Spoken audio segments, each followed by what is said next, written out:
IPL 2024 में जो सबसे बड़ा कंसर्न रहा है वो रही है अंपायरिंग। इस साल अंपायरिंग का स्तर इतना घटिया रहा है कि फैंस उस पर हर मैच में लगभग सवाल उठाते आए हैं और हर मैच में कुछ ना कुछ ऐसे फैसले आए हैं अंपायर की तरफ से जो फैंस को एक सवाल उठाने पे मजबूर भी करते हैं। वैसा ही हुआ आज के मैच में, जब संजू सैमसन 45 बॉलों में 86 रन बना के खेल रहे थे और राजस्थान की टीम एक अच्छे पोजीशन में थी मैच जीतने के, जो 15.3 ओवर में 162 रन बना लिए थे 3 विकेट के नुकसान पे। उस समय अंपायर का एक फैसला जो पूरी तरह से मैच को बदल दिया और राजस्थान की टीम वहीं से मैच हार गई। हुआ यूं कि संजू सैमसन 45 गेंद में 86 रन बना के खेल रहे थे, जो एक काफी अच्छी लय में भी दिख रहे थे और वो 8 चौके और 6 छक्के लगा चुके थे। लेकिन तभी मुकेश कुमार की एक बॉल को लॉफ्टेड शॉट खेलते हैं और बाउंड्री पे सेहोग द्वारा एक कैच पकड़ा जाता है, जिसमें ये डाउट होता है कि उनका पैर बाउंड्री रूप से टच हो गया था। लेकिन अंपायर को कौन सी इतनी जल्दीबाजी थी कि वो बिना उसको रीवेरीफाई किए ही आउट दे देते हैं। और जब अंपायर थर्ड अंपायर के पास जाते हैं तो थर्ड अंपायर ने बस एक बार चेक किया और जूम करके देखा, उनको उससे क्लियर हो गई कि पैर जो है वो बाउंड्री रूप से नहीं टच हुई है, जिसके बाद उन्होंने उसको आउट करार दिया।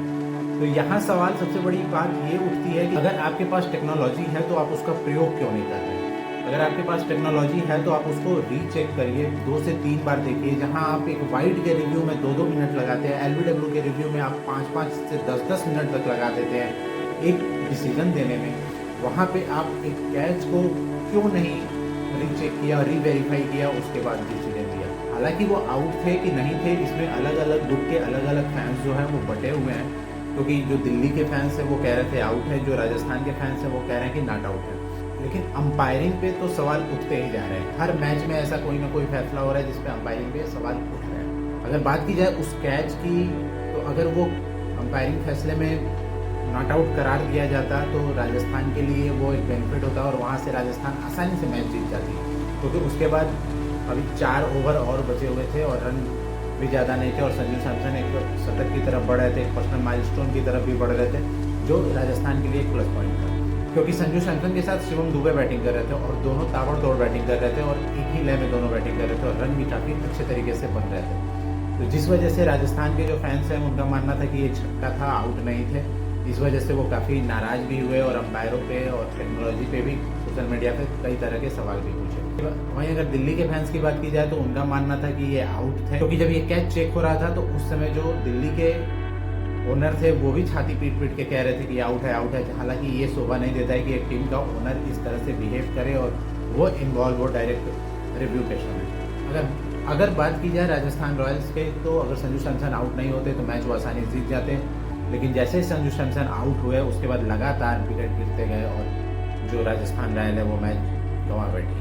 वहीं अगर संजू सैमसन की बात की जाए तो वो 11 इनिंग में 469 रन बना के थर्ड हाईएस्ट स्कोरर भी बने हैं, जो ऑरेंज कैप के रेस में तीसरे नंबर पे हैं। और इस मैच में संजू सैमसन ने एक और रिकॉर्ड अपने नाम किया कि वो नॉन ओपनर बैट्समैन दूसरे ऐसे बने हैं जो 80 रन प्लस स्कोर 8 बार पूरा किया हो। उनसे पहले एबी डिविलियर हैं जो नॉन ओपनर थे, वो ये कारनामा 9 बार कर चुके हैं और सुरेश रैना जो 7 बार कर चुके हैं। लेकिन ओवरऑल जो भी है मैच में अंपायरिंग काफ़ी खराब रही। तो सारे फैंस का ये एक ही कंसर्न है कि क्या इस फैसले पे और विचार किया जा सकता था, इसको 1-2 बार और चेक किया जा सकता था।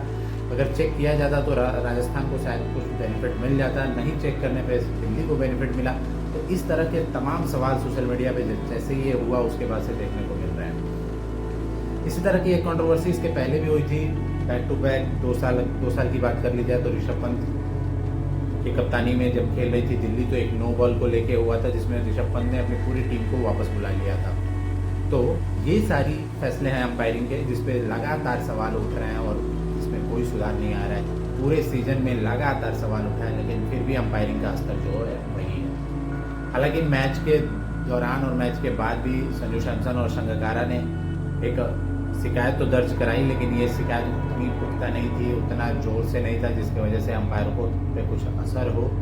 तो यही सवाल है कि आपका क्या मानना था कि वो आउट थे, नहीं थे, अंपायरिंग सही थी, नहीं थी, अंपायरिंग में थोड़ा और टाइम लगाया जा सकता था इस फैसले पे, क्योंकि मार्जिन ज़्यादा नहीं था, बस एक इंच का मार्जिन नहीं रहा होगा, क्योंकि क्योंकि दूर से देखने में तो लग रहा था कि पैर टच हो गया है, क्योंकि इतना कम मार्जिन था कि पैर टच भी हो जाता तो भी पता नहीं चलता।